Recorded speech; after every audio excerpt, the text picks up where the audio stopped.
أعوذ بالله من الشيطان الرجيم بسم الله الرحمن الرحيم فما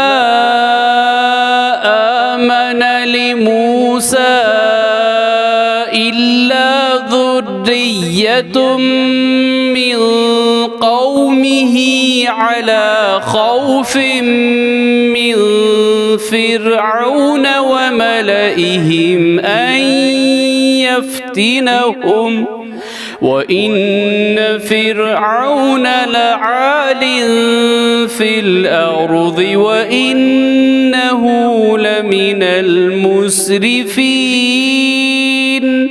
सूरह यूनुस आयत नंबर 83। बस मूसा पर इनकी कौम के चंद लड़कों के सिवा कोई ईमान नहीं लाया और वो भी फिरऔन और इसके सरदारों से डरते डरते कि कहीं वो इनको आफत में ना फंसा दे। और बिलाशुबा फिरऔन मुल्क में मुतकब्बिर था और हद से बड़ा हुआ था। सदक़ल्लाहुल अज़ीम। अल्लाह अज़मत वाले ने सच फरमाया।